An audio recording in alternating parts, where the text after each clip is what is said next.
அனைவருக்கும் அடியேனின் வணக்கம். ராமானுஜரின் இளமை கால தொடர்ச்சியை காண்போம். திருவேங்கடத்தில் உள்ள திருமலை நம்பி தன் இளைய சகோதரி ஆண் குழந்தை பெற்றதை எண்ணி மகிழ்ந்து மதுரமங்கலம் வந்தடைந்தார். கமலநயன பட்டர் ஸ்ரீதேவி தம்பதிகளுக்கு பிறந்த அந்த மகனுக்கு கோவிந்தன் என்ற திருநாமத்தை சூட்டி மகிழ்ந்தார்கள். தன்னுடைய தங்கைகள் இருவரும் சிறந்த பாக்கியம் அடைந்து விட்டதை எண்ணி மகிழ்ந்த திருமலை நம்பி திருவேங்கடத்திற்கு திரும்பினார். ஸ்ரீ ராமானுஜர் வாழ்ந்த காலத்தில் இளம் வயதிலேயே தங்கள் பிள்ளைகளுக்கு திருமணம் செய்து கொடுக்கும் முறை வழக்கத்தில் இருந்தது. அதன்படி மகான் ஸ்ரீ ராமானுஜர் 16வது வயது இருக்கும்போது தஞ்சம்மாள் என்ற பெண்ணுக்கும் இவருக்கும் திருமணம் நடைபெற்றது. இவ்வாறு காலங்கள் மாதங்கள் சில சென்றன.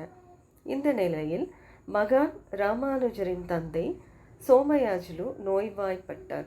அவருக்கு எந்த மருத்துவமும் பலன் அளிக்கவில்லை.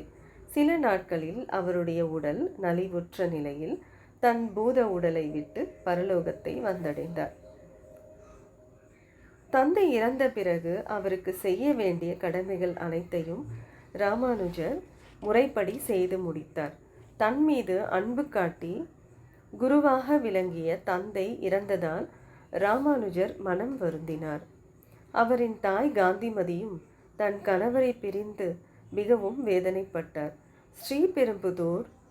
ஸ்ரீபெரும்புதூரில் இருக்கும் காலகட்டத்தில் சோமயாஜுலுவின் பிரிவு அவர்கள் மனதை வருத்தியது. அதனால் அவர்கள் ஸ்ரீபெரும்புதூரை விட்டு காஞ்சிபுரம் சென்று சேர்ந்தனர். அங்கு ஒரு வீட்டை அமர்த்தி கொண்டு அங்கேயே வாழ்ந்து வந்தார்கள். காஞ்சிபுரத்திற்கு பக்கத்தில் திருப்புட்குழி என்றொரு திருத்தலம் இருக்கிறது. அங்கு யாதவ பிரகாசர் என்ற வேத விற்பன்னர் வாழ்ந்து வந்தார். அவர் வேதங்களில் நன்கு புலமை பெற்றவர். அத்தகைய பெரியவரிடம் சென்று பாடங்களை கற்க வேண்டும் என்று ராமானுஜர் எண்ணினார். எனவே அவர் காஞ்சிபுரத்தில் இருந்து திருப்புட்குழிக்கு புறப்பட்டு சென்றார். வேதம் கற்ற மேதையாக விளங்கிய யாதவரை வணங்கி வேதாந்த கிரந்தங்களை தனக்கு கற்றுத்தரும்படி வேண்டினார்.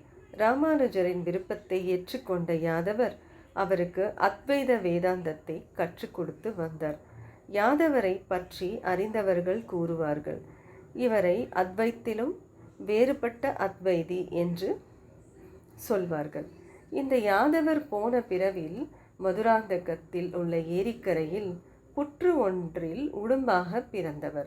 அவர் உடும்பாக பிறந்திருந்த காலத்தில் பாகவதர் ஒருவர் உண்ட எச்சில் உணவை சாப்பிட்ட காரணத்தால் மறுபிறப்பில் யாதவ பிரகாசர் என்ற வேதியராக பிறந்து வேத சாஸ்திரங்கள் கற்று சிறந்து விளங்கினார் என்று அவரின் சரித்திரம் கூறுகிறது. ராமானுஜர் வேதங்களை நல்ல உரையுடன் கேட்டறிந்து ஞானம் பெற வேண்டும் என்று கற்று வந்தார். ராமானுஜரை போலவே யாதவரிடம் வந்து வேதாந்த பாடல்களை கற்றுக்கொள்ள வேண்டும் என்று அவரின் சித்தி மகன் கோவிந்தனும் மதுரமங்கலத்திலிருந்து திருப்புட்குழிக்கு வந்து சேர்ந்தார். அங்கு தன் அண்ணன் ராமானுஜரை வணங்கினார். தானும் யாதவரிடம் வேதாந்தம் கற்க விரும்புவதாக கூறினார். இந்த கோவிந்தர் தான் பிற்காலத்தில் கோவிந்த பட்டர் என்று அழைக்கப்பட்டார். ராமானுஜரும் கோவிந்த பட்டரும் யாதவரிடம் சீடராகி முறைப்படி வேதாந்தம் கற்றனர்.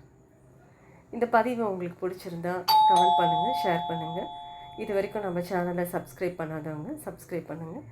மீண்டும் சந்திப்போம். நன்றி, வணக்கம்.